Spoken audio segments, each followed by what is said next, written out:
Welcome back to the Bullpen Mafia. We have a very special guest here tonight, Glenn Geffner, friend of the program. Glenn, thanks so much for coming on here. I'll formally introduce him here in a second, but as former Marlins fans, Toad and I are really, really excited to have Glenn on here tonight. Hey, I'm a former Marlins fan also. You got that. Toad and I formally we renounced our Marlins fandom. Yeah, I've moved on to I don't know which team yet, but I'm switching allegiances in the coming days. We might have to have a high school recruiting ceremony. We'll list out we'll put out 5 hats for me, and I'll have to pick my new team. So full disclosure here. Who's got the NIL money? Yeah. Glenn and I, a couple weeks back, I had the privilege of working with Glenn on a ACC Network extra game, Miami Hurricanes against Bethune-Cookman. Admittedly, it was one of the tougher games I've ever done, color, because it was an absolutely brutal game. Miami, I think, walked or hit by pitch 6 runs in that night and lost to Bethune-Cookman, a program they probably should not be losing to, but got the honor of working alongside Glenn, obviously a veteran of the game, a play-by-play voice for the San Diego Padres, Boston Red Sox, most recently the Florida Marlins for over 15 years. So 30 years in the game. Glenn Geffner, obviously one of the greats, has seen a whole lot of baseball. We thought it would be a fantastic opportunity for the guys of the Bullpen Mafia and our listeners to have the chance to listen to Glenn, hear some of his stories, and have him on and really get to know, pull the curtain on play-by-play in baseball. So Glenn, again, thanks so much for coming on. And Glenn, I think, the first thing we kind of wanted to touch on was Toad and I, Petey as well, we're huge radio listeners. Was there anyone in your past that you sort of emulated, that you really got you into the idea of doing play-by-play? And what was that like growing up? I guess, what did you envision your career looking like? And obviously 30 years later, what it looks like now. Can you just kind of reflect on that? It's a great question to start with. I'm older than you guys. I'm 55 years old. So I grew up in South Florida in the 70s and 80s. We didn't have a major league team down here. Yeah. Well, we had, and you didn't have every game on TV or on your phone like you have now either. We had the game of the week on NBC on Saturday afternoons. You had Monday Night Baseball on ABC. And every Tuesday night, Channel 6 of Miami would carry the Yankees game. So most of my baseball growing up was listening to the radio, because WIOD in Miami used to carry all the Yankees games, every single game of the season. And occasionally they'd have an Orioles game or a Red Sox game. But I grew up listening to baseball on the radio, listening in those years to Phil Rizzuto, who maybe wasn't the best guy to emulate, but Bill White and Frank Messer. And I love those guys. I love listening to them. And that's where my passion for radio was born, hearing these guys paint a picture. So I could be falling asleep in my bedroom in South Dade, and I could picture the first pitch in Anaheim, California, when the Yankees are playing the Angels. I could get a feel for what the ballpark looked like, what the left-handed hitter standing deep in the box looked like. And that's where my passion for broadcasting began, and really my passion for radio. When I went away to college, at that time, getting into play-by-play broadcasting didn't seem very attainable. We didn't have, in those years, broadcasting classes you could take in high school, or a TV station, a radio station in high school. So I went to Northwestern, just outside of Chicago, and studied journalism.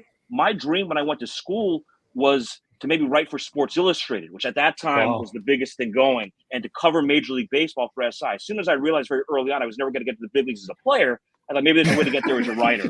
Love it. But when I was very young growing up, falling in love with baseball, I collected baseball cards. I watched everything I could. I read everything I could. I listened to everything I could. And I would go in my bedroom at age 7, at age 8, and literally turn down the volume on a game and broadcast the game. Wow. If the Red Sox are playing the Yankees, I get my Red Sox cards out on one side, my Yankees cards on the other side. So I'd have statistics for every player. And I'd broadcast the games in my bedroom. So I got to Northwestern freshman year, and during New Student Week, I saw ads up that WNUR Sports, the student radio station sports farm, was looking to hire people. So I went in for an audition. I figured, hey, I've called World Series games already, and I'm just starting my freshman year in college. And I auditioned, and I earned a spot. And over the course of those 4 years, got to do baseball, men's and women's basketball, football. Didn't win a lot of games at Northwestern in those years, but really got the bug, and was able to start in AAA right out of college, initially as an unpaid intern, but worked my way up to the full-time PR director, doing the broadcasting. So my thing was, when you asked, this is a long way to get to your original question, was there a specific voice I listened to? In baseball, not really. Growing up in Miami, some folks older than you guys might remember Rick Weaver, who was the voice of the Dolphins. Sonny Hirsch called the Canes games. Yeah. Rick Weaver also did the Fort Lauderdale Strikers in those years. I listen to those guys and their passion. I even have a one phrase that I use on radio for baseball all the time that I think I borrow as an homage to Sonny Hirsch.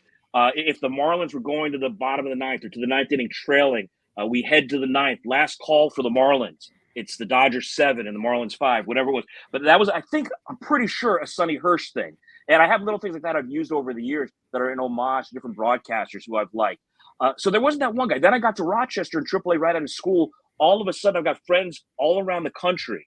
And I sent, in those days, cassette tapes to a friend in LA, a friend in Minnesota, a friend in St. Louis, a friend in Cincinnati. Hey, can you record your hometown play-by-play guy and send it to me so I can listen to different voices? That was before XM. That was before you could listen to every game on your phone. Before the internet. A lot of different voices. Before the internet. Exactly. Very true. Thanks for making me feel even older. That was Toad. Yeah, no, I know. But I'm keeping score here, so I know. But at the end of the day, I didn't listen to those voices to steal things from people, but to hear different styles, things that I like, maybe things that I didn't like, and you find yourself incorporating all of that stuff. And when you go out and you get the experience, you try things that work, that don't work, what you're comfortable with, what kind of style you're comfortable with, maybe uncomfortable. Some things work, some things don't. And so really, it's kind of an amalgamation of a lot of voices I've heard over the years. And as time went on, you talked about 3 decades, you kind of develop your own style. That's so cool, Glenn. And when you said last call for the Marlins, that was Flashbacks. Like, I know Toad and I both looked at each other like, I've heard that before. 4.5 innings in the books, we're halfway home. I think that also might have been a Sonny Hirsch thing. And the other one, and I'm not sure if this was Sonny, but when the Marlins were winning going into the final inning, time to hold them and go home was something I would always say. And I started that working in AAA and That's using amazing. in San Diego, using in Boston and in Miami. And I think those were all Sonny Hirsch-isms, but I'm not positive. They're Geff-isms now. Come on now. Exactly right. Glenn, I mean, Petey and I both minor league veterans, Grizzly veterans in the minors, and you talked about working in Rochester. The minor league journey for broadcasters is difficult now, right? I mean, that's not an easy journey. I mean, we've been around organizations where it's guys are sort of paying their dues, trying to make their way up to the major league. So can you talk a little bit about those years in Rochester, how they prepared you for San Diego, eventually, finally culminating in, working in play-by-play? I wouldn't have traded 1 minute I spent in the minor leagues, not 1 minute. To this day, some of my closest friends, including my wife, are people I met in Rochester in the 5 years that I was there. Wow. I mentioned I started out as an unpaid intern. I made money to pay my bills, $25 a pop, making mascot appearances as R.W. Homer, this giant baseball that wore a hat. You know what? Hold on a second. You got the bobblehead or what? Break out the archive. I do have a picture. I love it. It's not far. I don't know what you can see. This was me as R.W. Homer in 1990. And the funny thing is, in this picture, R.W.'s not wearing big red clown shoes that he wore 99% of the time. Wow. But what kids in the old 1927 ballpark realized was if you got R.W. Homer at the very top of the ballpark, at the top of the ramp, it gave him a little bit of a shove. He would just roll all the way down until it was just chain link fence. That's awesome. So I spent a lot of that summer black and blue, but I wouldn't trade a second of that. I would not trade a second of pulling the tarp, of doing sales like we all had to do, of making appearances in the community. That was all part of it. And the other thing about broadcasting college, broadcasting the minor leagues, you're going to make mistakes, and that's the place to make those mistakes. True. It's no different than being a player. Right. You show up in rookie ball, you make mistakes, you learn from them, you climb the ladder, you hope you make fewer mistakes. So my path wasn't traditional, and maybe there's not a traditional path necessarily, but I initially got to the big leagues as a PR guy. And then I started filling in on the broadcasting because of the experience I had. But I didn't go A-ball, AA, AAA, big leagues as a broadcaster. There are literally, I left Rochester at the end of the 1996 season. There are literally people broadcasting in the International League today who were broadcasting in the International League when I left in 1996. Wow. And they've given up on the dream. They love where they are. They're happy doing what they're doing. They're institutions in their hometowns. Yeah. And that's great. And I'll tell you what, I had 26 years in the big leagues, 5 in Rochester, 31 total. But there were a lot of those days over 26 years where I missed a lot of life in the minor leagues. I know you guys can relate to those things, and maybe not in the moment as you're going through them. And when you want to get to Milwaukee, or I wanted to get, to the big leagues, wherever, I think one thing that I was really good at was savoring where I was. They talk about be where your feet are, and really not looking too far ahead, not spending every day in AAA trying to figure out how I'm going to get to the big leagues, but really immersing myself in what I was doing at that moment. And for those reasons, I had a blast. And actually, I turned down 2 major league jobs, PR jobs, not broadcasting jobs, but I turned down 2 major league jobs to stay in Rochester over the course of 2 years. And then finally, the last year in Rochester, I met my wife, so it worked out. And then I had a third chance, and I finally went to the big leagues that third time. But I had a blast, and I'd go back. I really would, because those years were really special. That's awesome.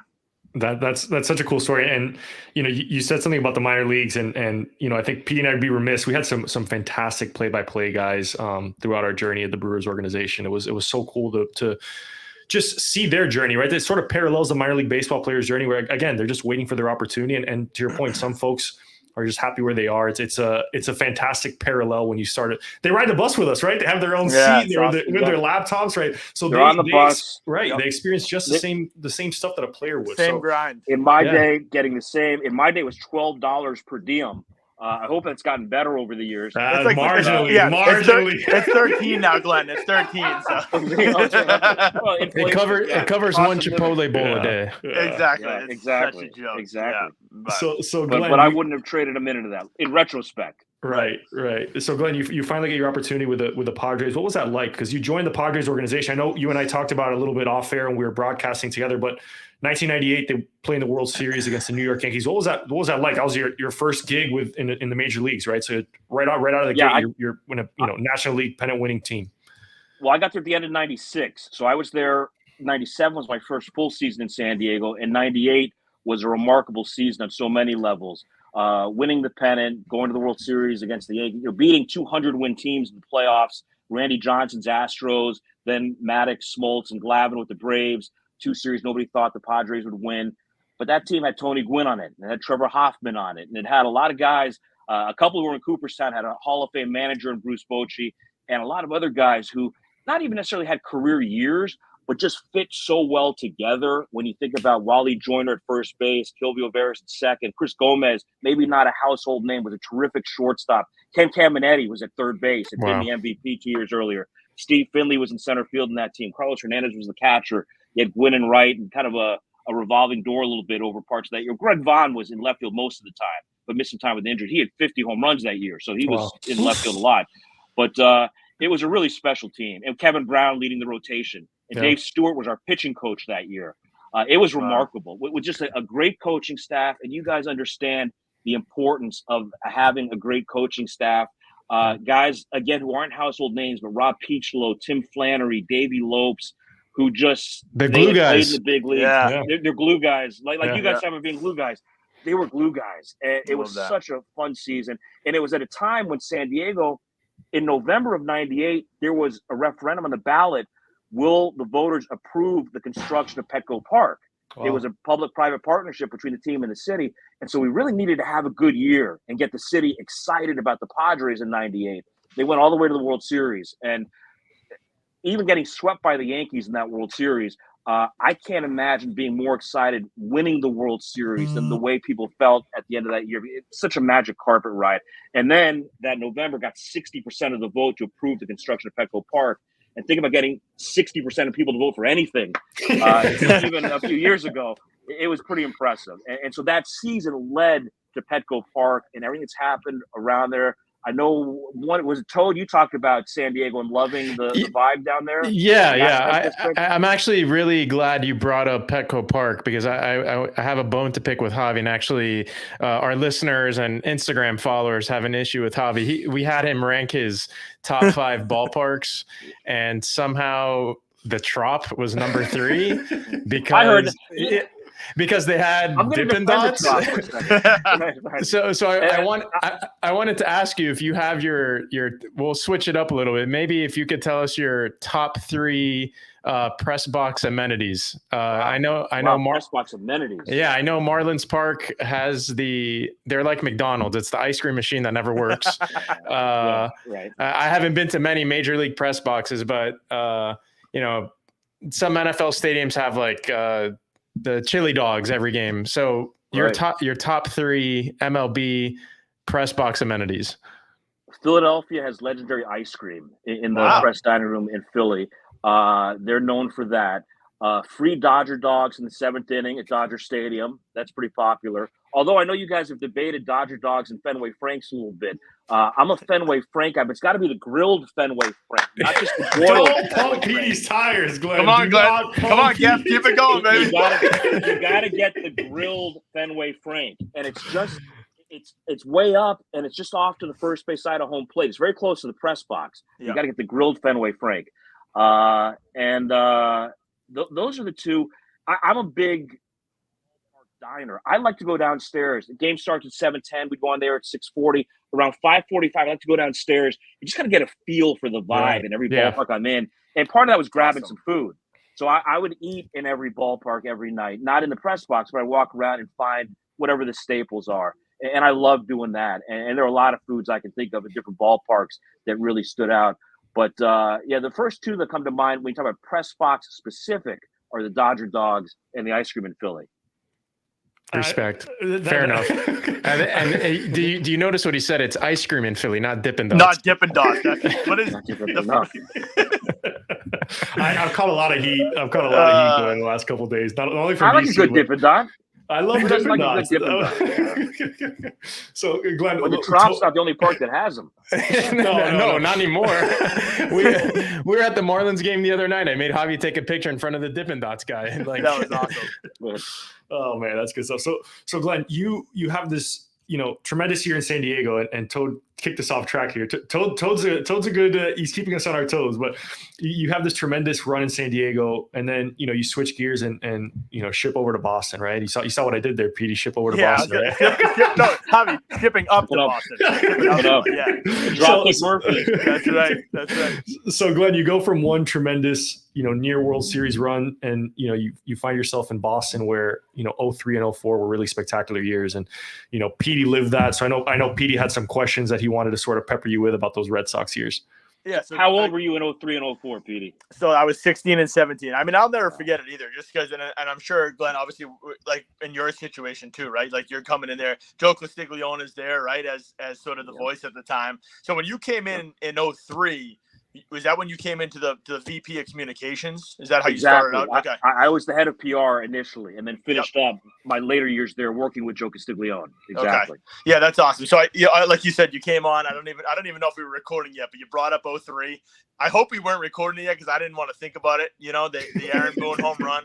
The fact that we still got to see Aaron Boone all over the television when you watch the Yankees games. But so 04, everyone knows the 86-year curse. Obviously, they break it. Glenn, just break down for a Red Sox fan's perspective that's watching it on TV with his family, and has parents, grandparents, getting emotional, right? Because they've seen it all. They've gone through this. What was it like from your perspective as somebody who's with that team every day, that's seen it all, that saw what happened in 03, rolls into 04, they finally break the curse? What was that like? And you made an important point. You got to start with 03, because 04 would have been special, but not as special if 03 hadn't ended the way that it did. Yep. And that was Game 7 of the ALCS at Yankee Stadium, the 11th inning. Tim Wakefield on the mound. Aaron Boone hits the walk-off home run. Yep. And absolute devastation. Absolute devastation. Yep. And so then you bring in Kurt Schilling in the offseason. You bring in Keith Folk in the offseason. And things start to build in 04. There are certain dates that are emblazoned in my memory. July 24th, 2004, the Yankees were at Fenway. It was a Saturday afternoon game. It's supposed to be on Fox. A ton of rain in Boston that morning, and the Red Sox were scuffling. The Yankees were playing really well, and the Red Sox were ready to bang the game. They're, let's just not play today. And a bunch of the players went into Terry Francona's office and said, no, we're going to find a way to play this game today. We want to play this game today. And they got the game played. and Bill Miller wound up hitting a walk-off home run off of Mariano Rivera to win that game. That was the game with Veritek and that was the fight, Veritek and A-Rod. Yep. And then Bill Miller winds up winning the game with a walk-off home run, and that was the moment that everything changed. Wow. And from there, the Red Sox caught fire. It was a great postseason, and then you get into the ALCS against the Yankees, go down 3-0. Not only do you lose the first 3, but you lose game 3 at Fenway 19-8. Yes. Get absolutely embarrassed. Yep. And, nobody in history has ever come back from a 3-0 deficit in a postseason series. And Big Papi took over game 4, game 5. Then it's 3-2, but now you got to go back to Yankee Stadium. Yep. Win game 6, blow them out in game 7. Johnny Damon hits the grand slam off Kevin Brown. Yep. And here's the thing. This is what people forget. It's kind of like the 1980 U.S. Olympic hockey team. Everybody remembers them beating the Soviet Union. Right. That didn't get them the gold medal. They still had to come back a couple of days later and beat Finland. Otherwise, beating the Soviets wouldn't have mattered. Right. The Red Sox had to come back and beat the Cardinals in the World Series, and that was a really good Cardinals team. Right? Yeah. Think about, and the Red Sox never trailed from an inning in that series. Think back to 2003 when the Yankees had that great win against the Red Sox. They lost the World Series to the Marlins. Right. And a lot of people tell you it was kind of a letdown after the drama of the Red Sox series. And somehow the Red Sox were able to go into St. Louis, and just kick their tail. 4 straight, the first 2 at Fenway, the last 2 in St. Louis. And my most vivid memory of that entire season probably comes from that night, October 27th, 2004, when the Red Sox won the World Series in St. Louis. And you talked about parents and grandparents and great-grandparents. Thousands and thousands of Red Sox fans had come to St. Louis, and most of them could not get a ticket to the game. But late in the game, when it was apparent the Red Sox were going to win, the Cardinals opened the gates and let all these people in so they could be in the ballpark when the Red Sox finally win the World Series for the first time in 86 years since 1918. And it felt like you were at Fenway. And I was in the press box for almost the entire game, but I was in the dugout right behind Terry Francona for the bottom of the 9th inning. And you could just feel it. And then everybody pours out onto the field when it ends. But there were so many Red Sox fans, and people literally stayed in that park probably for a couple of hours. Wow. We wound up, there was a big celebration in the ballpark, went back to the hotel. Everybody got cleaned up, changed. And then we flew back to Boston all night, landed in Boston at about 6:30, 7 o'clock in the morning, right in the middle of rush hour in Boston. And you had people like hanging off of overpasses and helicopters overhead, live news coverage of the Red Sox coming back. It was pretty special. And then the parade with, depending on who you ask, 2 million, 4 million, 6 million people on land on the Charles River with the duck boats. It was magic. And to go through a season like that in a city like that, where it's not just about Boston, just about Massachusetts, it's New England, and it's such a national and international fan base with the Red Sox. And then the characters you had in that team, guys like Pedro and Manny and Kevin Millar, Big Papi, Johnny Damon, you can go on and on. It was special. I could have walked away from baseball at the end of 2004 and have had a pretty good life in baseball, but kept going and had some more good times after that. And Glenn, that was going to be my next question for you too. Is obviously, like you said, there's so many different characters, so many different personalities on that 2004 team. If you had to pick one guy that you enjoyed being around or covering the most, or sort of dealing with from that team, and that could be a very difficult question, but who do you think that would be? It is difficult, but I'm going to say the first name that comes to mind is Kevin Millar. Yeah, Millar had come over in 2003, and nobody really knew who this guy was. He had been with the Marlins, and he left the Marlins to go play in Japan. And somehow the Red Sox worked something out to get him to come back from Japan and to play for the Marlins, or play for the Red Sox, rather.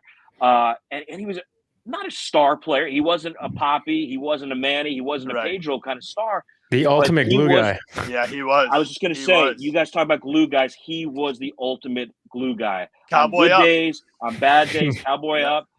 Cowboy up was 2003. The Idiots were 2004. So idiots were 2004. Yeah, long hair. And he was as big an idiot as anybody. But that was Kevin Millar. Just the nicest guy in the world. And that's awesome. And I like to think I was one of the first people who talked about getting into broadcasting. And I had actually, early in my time in Miami, he was still playing. He was with the Blue Jays, I think, at the very end of his career. He was with the Orioles a little bit. I think the Blue Jays at the end. And I said, you got to get into broadcasting. I said, one day I would love to work with you, bring you back to South Florida. You were very popular with the Marlins. Then he got his MLB Network gig, and he hasn't looked Yeah. back. But he was the guy. He was the glue guy. That's awesome. You know, when Manny Ramirez would do something idiotic, when the media would be all over Manny, when there'd be a lot of tension, Millar always knew just the right thing to say. He'd do something to embarrass himself that would take the attention off of Manny. But you need guys like that. You guys, you've been in clubhouses. You know what that's all about. Absolutely. So Yeah, you need that. He had a lot of home runs, had big hits, but he also did so much behind the scenes. He was a special guy. So well, cool. Glenn, I think, you know, you'd never, like, that's all stuff you never see on a stat sheet, right? Like, no one really could understand the value of a Kevin Millar. That's why, you know, Petey, Toad, and I, we always talk about, you know, the intricacy of a clubhouse is it's so special, and it's so fragile sometimes, right? Like, you talk about this tension, especially in Boston. It's such a media heavy market, and to have a guy like that's willing to not necessarily be the village idiot, but understand his role and not overplay his hand, just want to be the sort of the release valve for that team. That's so cool. So cool to hear from awesome. And you think about 2004, Nomar was traded at the deadline that year. Yeah. But the end of Nomar's time in Boston was very uncomfortable and very awkward and not good with the media. And there were pockets of the 04 season where Pedro wasn't talking to the media at all. And Manny had his things. But through all of that, Millar kept everybody together and kept the media satisfied and kept his teammates satisfied. And somehow it all worked out in the end. It's awesome. Great stories, Glenn. That's just great insight. Really cool. Love this. Love that little tidbit about them letting the Red Sox fans in 04. That's so cool. Yeah. What a feel. I get chills. I know. Unreal. Glenn, you're getting chills. I'm getting tears. I'm getting everything here. I'm feeling it all. It's getting hot down here. Yeah. But now I want to hear your story. Watching the final out of Game 4 in 07, or 04 rather, where were you? Yeah, so 04, I remember we were down in my basement. I had about probably 5 or 6 of my high school buddies over. But for the 9th inning, you know, I had gone upstairs because my dad was upstairs at the time, and I think my dad was there, my grandfather was there. Like, I just had to be with them because I knew how much it sort of had meant to them. So remember going upstairs with them, jumping up and down, going crazy. You know, 16, 17 years old. So I wasn't drinking or anything like that, but I think we were, you know, might have popped a bottle of champagne or something out there on the lawn. I think we put the lights on out there. We were playing wiffle ball that night. I don't remember going to sleep that night. It was a really cool little celebration we had.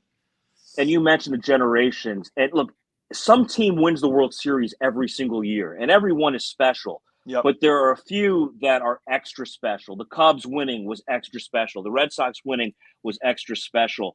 And I don't know if you remember this, but back in the day when Sports Illustrated was really big, they'd always have the Sportsman of the Year, and it was a huge deal. And Tom Verducci made Red Sox Nation the Sportsman of the Year. I remember and Tom that. Verducci, a great baseball writer. Yep. He came to Boston for a couple of weeks. And actually, in my role heading PR, I worked with him. He was looking for every amazing story about Red Sox fans and how they celebrated and what it meant, and people going to their parents or grandparents' tombstones in the middle of the night and having a toast or putting down a Red Sox pennant. And again, I'm getting chills thinking about this stuff, and it's been 20 years now, but it was really special. And again, when any team wins, it's special, but this was extra special. And as somebody who grew up in New England, and I guess you still live in New England now, you know what the Red Sox have meant up there, and especially in 2004 after all the history. And everybody knows, you know, what happened in the 40s, what happened in 67 and 75 and 86, and then 03. To do it in 04 was really extra special. It really was. That's 2003 was a good year. So enough with the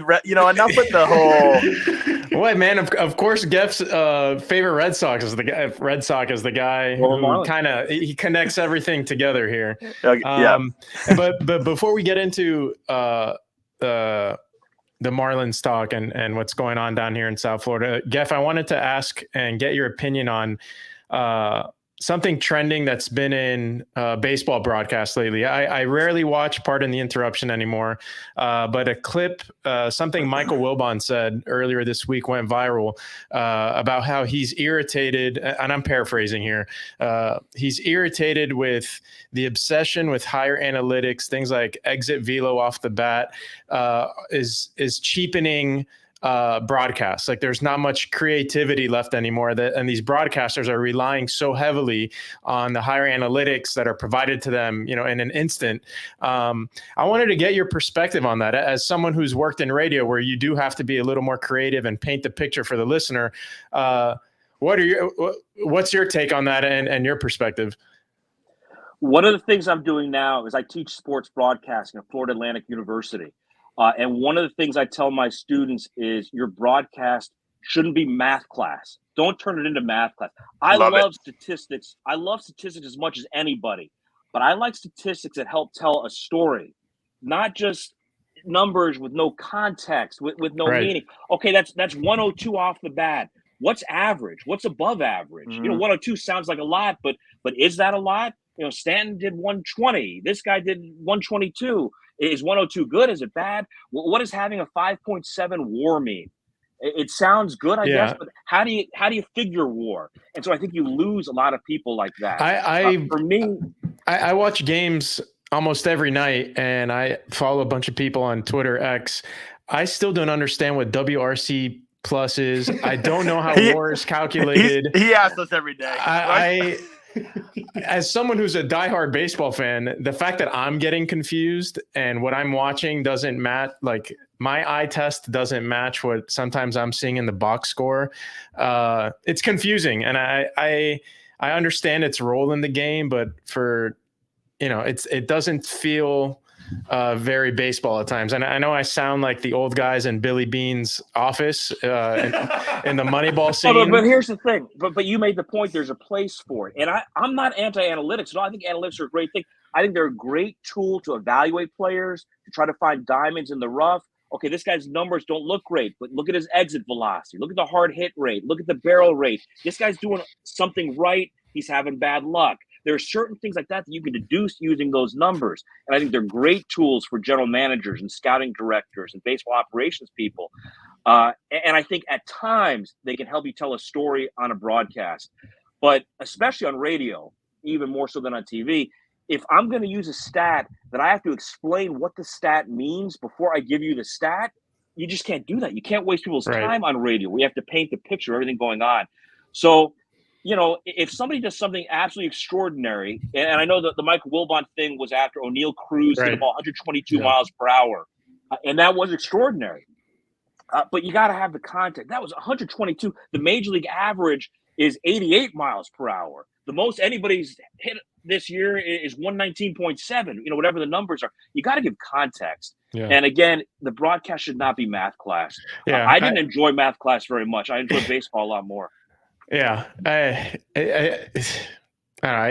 Sunday night baseball is becoming a little bit unwatchable for me because after every pitch, they're giving me the spin rate on a curveball, the angle, the win probability. It's like oh, he's in the top 10% of curveball spin rate, but then I look up the guy's ERA and it's over 6. I'm like, who cares? I don't understand. Interesting. Well, so there's a place for it, but to me, it's not front and center in a broadcast. Without a doubt. Well, I guess I think Javi and I we definitely want to rip off the Band-Aid, and we are a little biased. We're local guys here in Miami. We're as you know, two frustrated, depressed Marlins fans. You were part of the organization for a long time. You're vocal about your opinion on the team on X, which I think is from a Marlins fan's perspective, it's a welcome sight to see people or someone who is so prevalent with the organization to be so candid about how they feel, because there is a passionate fan base down here that is totally frustrated. The team has no vision. I think that's my problem with it. Like, there's no discernible future with the organization and what they're doing to compete in, let alone baseball, but the NL East. What, from your perspective, someone who was there, what is the issue? What is the biggest thing holding the organization back right now? Right now, it's the owner. It's the owner. It's as simple as that. Let's go back to the beginning in October of 2017 when Bruce Sherman bought the team. Jeffrey Loria and David Sampson were not popular. I understand that. They made a lot of mistakes. I understand that. At the end of the day, and I may not be popular for saying this, at the end of the day, they wanted to win. They were trying. They cared about this community. They certainly treated people that worked for them very well. It was a great place to work when those guys were in charge. When people would complain to me about Jeffrey Lurie, I would say, I'm going to tell you about the guy who I know, who I've worked for, and generosity and kindness and the things. And the guy's a huge baseball fan. Nobody knew that. But they were so unpopular when they left. The day Bruce Sherman walked in the door, he should have had the greatest honeymoon of any owner in the history of sports, if you think about it. You got a community that wants a winner. Look at the core group of guys he had on that team the day he walked in the door.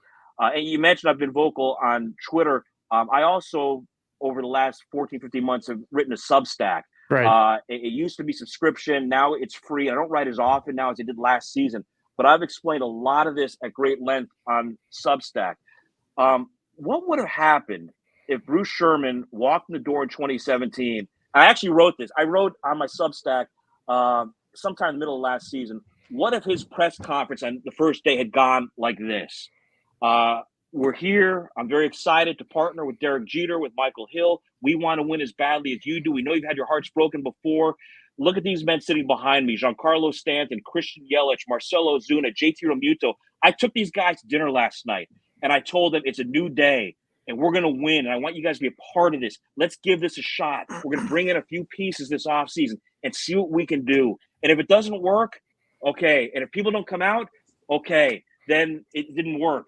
But to blow all those guys out, 3 of the 4 the first offseason, Ozuna, Yelich, and Stanton, then the next year, Realmuto, to never give it a chance was just crushing. And so then you say, okay. And I said, I supported this to a certain extent, publicly and privately. Okay, they got a process here. Derek Jeter, a lot of new faces in baseball ops. Let's see what these guys can do. Derek Jeter's never lost anything in his life. I'm going to bet on Derek Jeter bringing in the right people and finding a way to win here. I would have thought that was a pretty good bet in 2017, 2018. And I got behind respect the process, hashtag, all that stuff. And they blew one draft after another. They didn't get the return they needed to get when they traded all those guys away. Yes, they got Alcantara in the Ozuna trade. That's the only person. Zach Gallen, right? They got Zach Gallen, who they spun for Jazz Chisholm. I'd much rather have Zach Gallen than Jazz Chisholm. They blew that trade. But they blew the return on those guys. Yeah. And so they sneak into the playoffs in the COVID year. Okay. You can put an asterisk next to it or not. Take a step back in 2021. In 2022, and in 2023, they had a lot of things go right. They got back to the playoffs.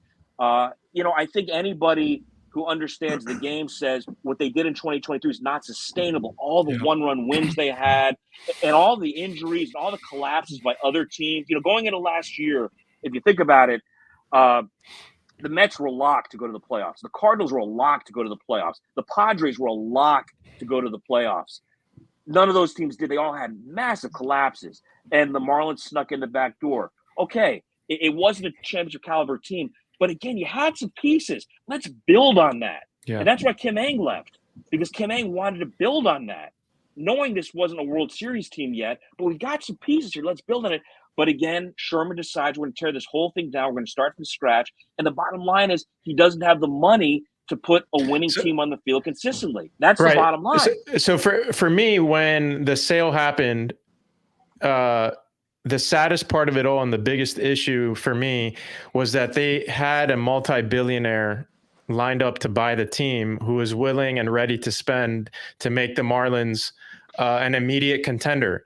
It's George Moss, who now owns Inter Miami and the rights to Lionel Messi, and they're in first place in MLS for whatever that's worth.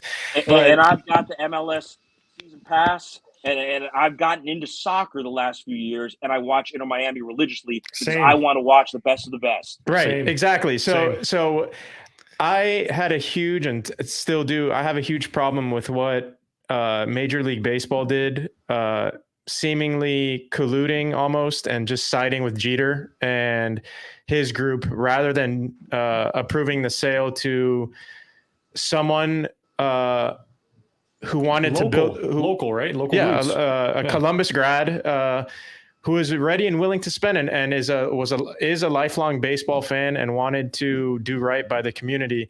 And I speak for myself and my friends and the people who I follow the Marlins closely with. We were excited for George Moss to potentially own the team because we knew that finally for the Florida Miami Marlins, money wasn't going to be an object, that we can compete for free agents, pay our guys when they earn their due. And for lack of a better word, I found it disgusting what Major League Baseball did with Jeter and Sherman. I mean, I have no proof of any of these things. This is optically, as a fan, I'm making a lot of assumptions. Two things happened, and you're right there. You're dead on with what you're talking about. Two things happened. The team was going to go to whoever brought Derek Jeter on board. Rob Manfred and MLB wanted Derek Jeter involved. They wanted him in ownership. They want baseball to work in South Florida. They were convinced that Derek Jeter was going to be a key part of the puzzle. Derek Jeter said to Bruce Sherman, I want 100% control. He said to Jorge Mas, I want 100% control. Mas said no. Sherman said yes. Sherman then also significantly overpaid for the team. He paid more than Mas was ready to pay. He significantly overpaid for the team. But Sherman gave into what Jeter wanted. That's what got him the team ultimately. And what even Sherman came to realize over the next few years was Derek Jeter was an unbelievable shortstop, a Hall of Fame shortstop, a legendary player. That doesn't mean you should be making every business and every baseball decision. And when Derek Jeter left the Marlins, what has been reported and speculated is, well, Sherman didn't want to spend, and Jeter just said, I've had enough of this. No, that was the one good move Sherman has made. That was Sherman saying, Derek Jeter made all these promises about what the revenues were going to be, what the attendance would be, what we were going to do with a new TV deal and a ballpark naming rights deal. And none of those promises came to fruition, and we're way worse off today. That was him finally saying, Derek, we can't go on like this. He cut ties with Derek. That's why Jeter left. It was not Jeter walking away. And so to Sherman's credit, that was the right thing to do. Now, since then, he hasn't brought in a strong leader who can build a strong front office and do what needs to be done. And on the baseball side, because he is hemorrhaging money, he's got 17 partners. Here's the thing. People say, just sell the team. He cannot sell the team because he paid $1.6 billion for the Marlins, including assumed debt, $1.2 billion, plus he assumed $400 million in debt. He couldn't get much more than half of that if he tried to sell the team today. So he can't sell the team. Well, he should just move the team. Well, he can't move the team because the lease is locked until 2047. He's stuck in a bad spot. He's got partners saying, I'm not going to take a loss if you sell this team now.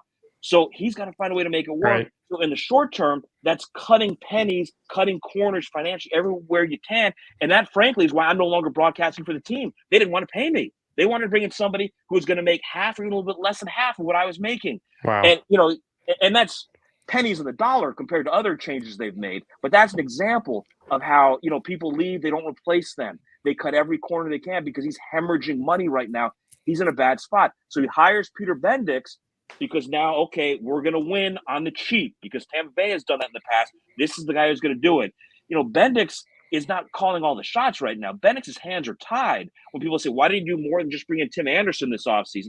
That was all he was able to do. Right. And to bring in Tim Anderson, they had to get rid of John Birdie so they could offset the money a little bit, Then they trade a Rise. So this is the second rebuild in 7 years for Bruce Sherman. Who knows how many rebuilds, fire sales it's been. But the biggest challenge they face right now beyond financial is, okay, let's say you want to blow this up and start over again, whether anybody's going to stick with them. And I know you guys are saying you're not. But you don't have a Stanton, a Yelich, an Ozuna, and a Realmuto to trade right now. A Rise was your best chip. Many people feel like they got hosed on that deal. We'll see. Time will tell. I was shocked. They don't have another player like that. When I got the push notification on my phone that they traded him to San Diego, I texted Javi and I assumed they got Ethan Salas at least back. How it's possible that to make the trade so far out in advance of the trade deadline, I just assumed them like, oh, they're going to get them. Like, they're getting it out of the way. Yeah, the package must have been unbelievable to do it right in early May. Exactly. Right? So it's like, and most people in baseball say it wasn't. I don't profess to know about all these minor leaguers. I'm not going to be the guy who stakes my reputation, how good or bad these guys are going to be. But most people around baseball say they could have done better. And could they have done better waiting until closer to the deadline, waiting until some other team has an injury and really needs a rise? Take advantage of a desperate Yankees team or whoever, whatever organization. And the fact they're paying a rise of salary anyway. What was the rush to trade him on May 3rd or whatever the date was? It's a head scratch. And now they don't have any other marquee piece. People say, well, they could trade Jazz Chisholm. Jazz Chisholm's value in the market is not nearly what a small or some percentage of Marlins fans think that it is. Right. But on X, people are telling me Jazz this season has a higher WAR than Ronald Acuna. So what does that even mean, Tony?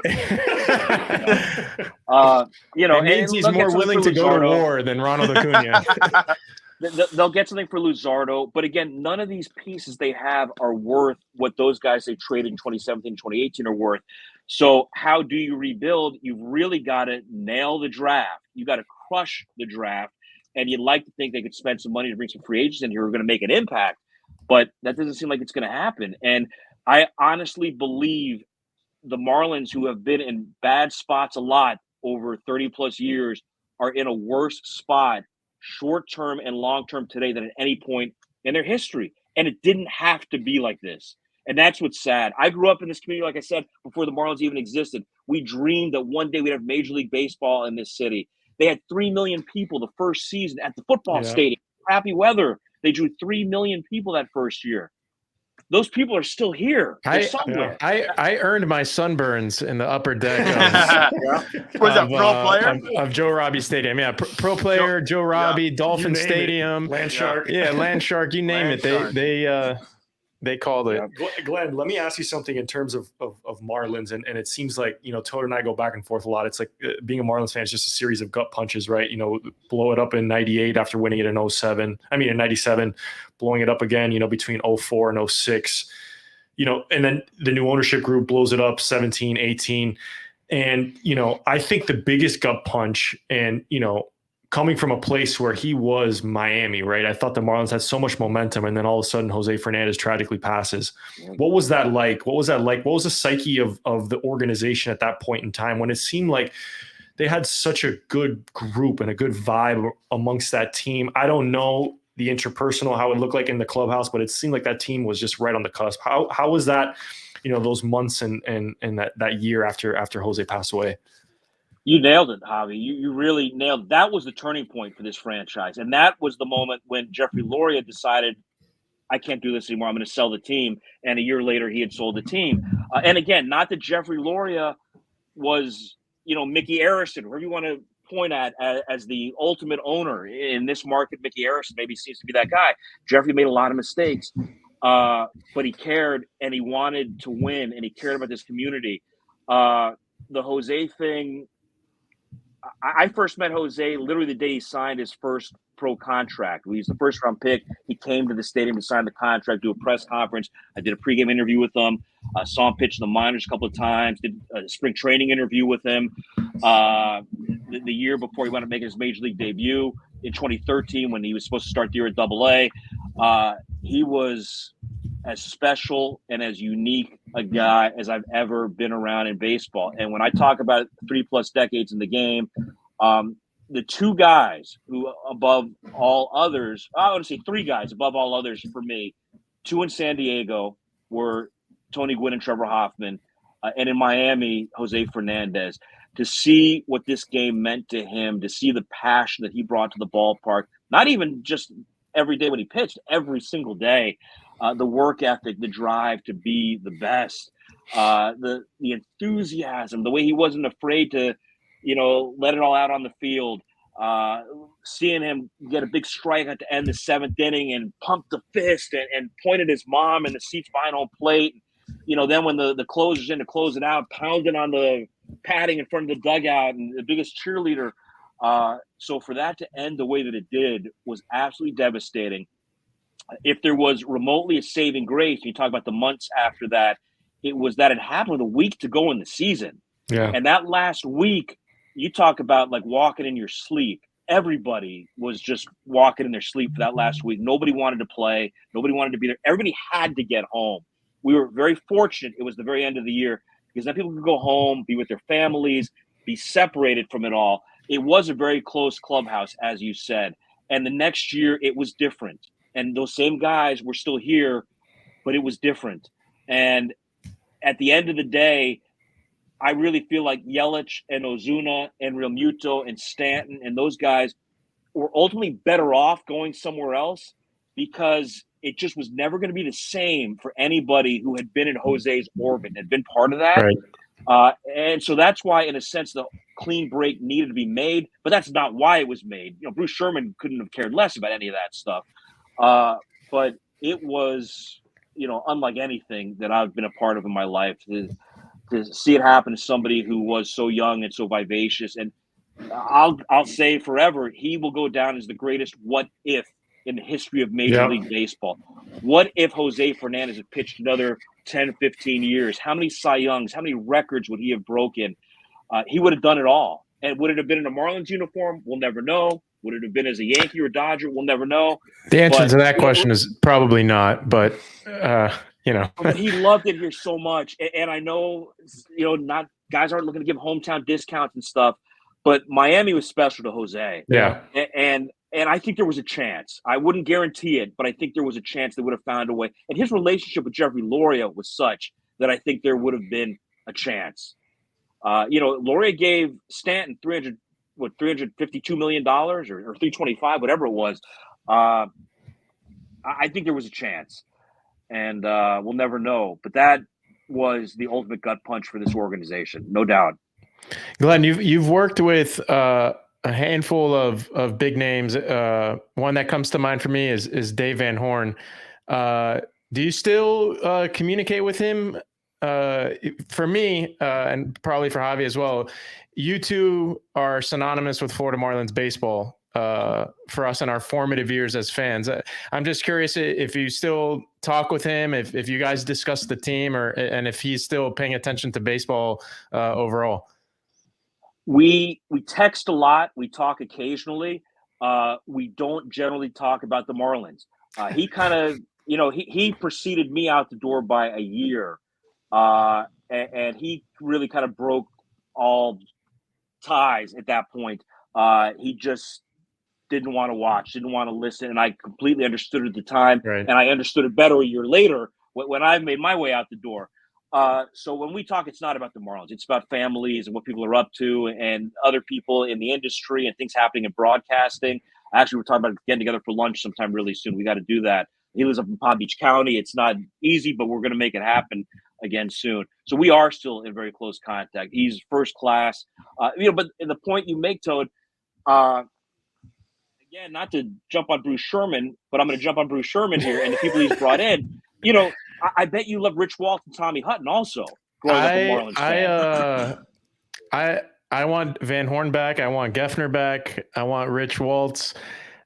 Just there was a different. Javi and I spoke about this a couple episodes ago. There was a different energy, and I hate to reuse this word a lot, but just a different vibe around the organization in those times. We talk about the teams a lot when we were in high school, that, you know, the Ugla, Hanley, Ramirez teams, that they 08-09. Yeah, yep. They weren't the best, but they were competitive. They were fun to watch. The broadcast on the radio and television gave you a reason to tune in outside of what was on the field too. Like I wake up in the middle of the night sometimes in a cold sweat, screaming, and his name is Dan Ugla. Like, it's just right. It's just a part those of me. Those were great years. Those are my, like, I don't remember 97 at all. Obviously I was 6 years old, but 03 was a huge part of my life because it was during the time I was playing baseball daily too. So, but my favorite Marlins years were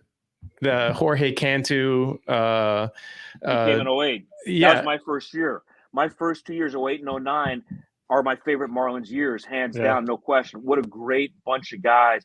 there were some good players. Look at that pitching staff with Josh Johnson and Ricky Nolasco and Anibal Sanchez. And you go around the horn, that lineup. I know you guys have talked about the infield. They all hit 25 plus home runs. Can't two wind up with 29. And I remember being in the lobby of the hotel in New York the last day of that season. He was sitting on 29, and I talked to him about it. And he said, I really want to hit it so bad today. And he didn't do it. But everybody hit 25 plus in that infield. Everybody hit 30 except Cantu had 29. But that was a good lineup. Those teams, they won 85 and 87 games those 2 years. And unfortunately, that was right in the middle of the Phillies' great run, where they won the division 5 years in a row, and they were at their peak. But those teams were such good guys, great guys to talk to. In that football stadium that you called games, you witnessed Halliday's perfect game. You called that. But we often we all are big hockey fans on this podcast as well. I'm sorry for Petey's Bruins, but of course, I knew it was coming. we've discussed as well chippiness and fighting being back in baseball. It's been an early theme. So you called, to bring this together, you called Halliday's perfect game, but to me, maybe the more memorable moment you got to witness was a fight. It was yes, it took the words out of my mouth. Gabby Sanchez beating the crap out of Niger Morgan. That was fun. And Volstad was the pitcher, and Niger charged the mound. Niger had bowled over Brett Hayes, who was the Marlins catcher, and had a pitch come a little bit too close to him in the next at bat, or maybe it was the next game even. And he went after Chris Volstad, and Gabby Sanchez, never known for his speed, and Niger Morgan was, but Gabby beat Niger to the mound and clotheslined him, and the rest is history. And Gabby will tell you, he gets asked about it a lot to this day. That was a great moment. No question about that. Certainly a memorable Marlins moment. All right, Geff, real quick for me, a lot of good memories. Toad just brought up the Halliday perfect game. Ichiro's 3,000th hit. Obviously, not broadcasting the 04 World Series, but broadcasting the 07 World Series with Castiglione. Favorite memory in the booth for you, or all-time moment for you in the booth, of all the things that you've seen or talked about? Being a part of a World Series championship in 07, and Joe Castiglione made the final call, the final out. I was in the clubhouse to get post-game interviews for the final out in 07. But being a part of that, Dustin Pedroia hit a home run against the Indians in Game 7 of the ALCS that year that I called. It kind of iced that game, kind of won the pennant. That's a moment that stands out for me. Mike Lowell hit a home run in Colorado in Game 4 in 07 that stands out as kind of a moment that iced the World Series that year that I was able to call. Ichiro's 3,000th hit was really cool. I was very close with Tony Gwynn, and it was there for Tony's 3,000th hit in San Diego. Didn't call it, but was there for that. And to watch Ichiro every day and to be on the mic when he had his 3,000th hit in Colorado was really cool. So as far as favorite moments, but the moment when people will sometimes ask me, what's the one that you'll never forget? I'm going to come back to Jose and the game after Jose passed away. And I would never want to relive that broadcast, but that entire broadcast that night is the first one I'll always think of games I've called because of the emotion in the ballpark that night. And the way the Mets and Marlins players came together pregame, and D. Gordon hit the leadoff home run, after paying tribute to Jose. Again, for like the fourth time with you guys, I'm getting chills. Hey, Geff, you notice this every time. It's every time I usually ask you a question. Come on. Geff got goosebumps 4 times. I've spoken 4 times here today. So you're like Barabara Walters. I don't know your comment. She would make everybody cry. Oh, thanks, Barbara. Yeah, but that Jose night, I wish it never would have happened. But that's a game a lot of people will still mention when they talk about different games they listen to on the radio. How we got through that night, I'll never, ever know. But then that whole final week, just kind of feeling as though you have to help Marlins fans through this. And not to get over it or to get past it, but just through it. And we all kind of went through it together. That was a crazy time. But that, more than any other, stands out of any game I've ever called. That's a tremendous encapsulation moment, I think, Glenn. And, obviously we've had the privilege of chatting with you here tonight. And I think play-by-play was Toad and I were talking about this off air. It's such a special, especially in baseball. I mean, I can't really attest to it in other sports because I just haven't had, I don't listen to a whole lot of play-by-play, but radio and baseball, I feel like you have such a responsibility. I know you and I talked about this in the booth, but you have such a responsibility to be the eyes and ears for the listeners. You are the vessel for us to feel like we are at that game, right? You have the ability to see, hear, and bring us into that moment. And we always, Toad and I especially, enjoyed listening to you, Glenn. I know you're onto new things. You got a podcast, Crooked Numbers. So you guys get the opportunity. Our listeners, please go check it out. Crooked Numbers podcast by Glenn Geffner. You mentioned your Substack. I'm going to shout it out too. Glenn Geffner's View from the Bleachers. Follow Glenn on Twitter. Glenn, if you want to talk about your podcast, this is a space. Give our listeners what they can expect to hear from you. I don't know the exact cadence, but what they can expect from Crooked Numbers. Yeah, Crooked Numbers is my way. I love stats. I love stats that tell stories. I love baseball history and trivia. And what I try to do, it comes out every Friday. It's a weekly podcast, only about 25 to 30 minutes. So it's not like you got to walk your dog 4 times to get through it or go through an entire workout. It's short attention span. What I try to do is I try to take things that are happening in Major League Baseball right now in 2024 and connect them to stories and players from the past or things that are happening in society today, and to connect them to things happening in the past. So, just for a couple of examples, on the most recent episode, you've got Shota Imanaga, the great Japanese pitcher with the Cubs, having a great start to his career. Yoshinobu Yamamoto with the Dodgers, great Japanese pitcher. This is the 60th anniversary of the first Japanese-born major leaguer, Masanori Murakami. So I told his story in relation to these 2 great Japanese sensations who are pitching now. Last week I think Friday was National Brothers Day. I went through some of the great brothers combinations in Major League history and statistics, and I had a cool George Brett, Ken Brett thing as part of that. When Luis Ariz got traded to the Padres, and there was a lot of talk comparing him to Tony Gwynn, I did a lot on Tony Gwynn on that episode. Just numbers and stories that people might not know. So it's not Marlins related at all. There will occasionally be Marlins related stories. It's an MLB podcast. If you like trivia, if you like stats, stories, if you want to learn more about the history of the game, I've had stuff going back to the 1800s on this podcast, talking about literally, who was the guy. Everybody knows that Hank Aaron broke Babe Ruth's record and that Barry Bonds broke Hank Aaron's record. Whose record did Babe Ruth break? Whoa, and I told the story of Roger awesome. Connor. Whoa, hold on. Told you know that one? No. What was Babe Ruth's war? That I don't know. And I'm sure he didn't know either. But, when the Marlins were off to the awful start, I said, okay, it's been an awful start for the Marlins. And the Rockies and White Sox are off to awful starts.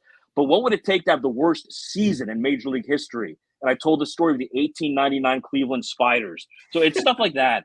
And like I said, short attention span. I hope people will check it out. Crooked Numbers.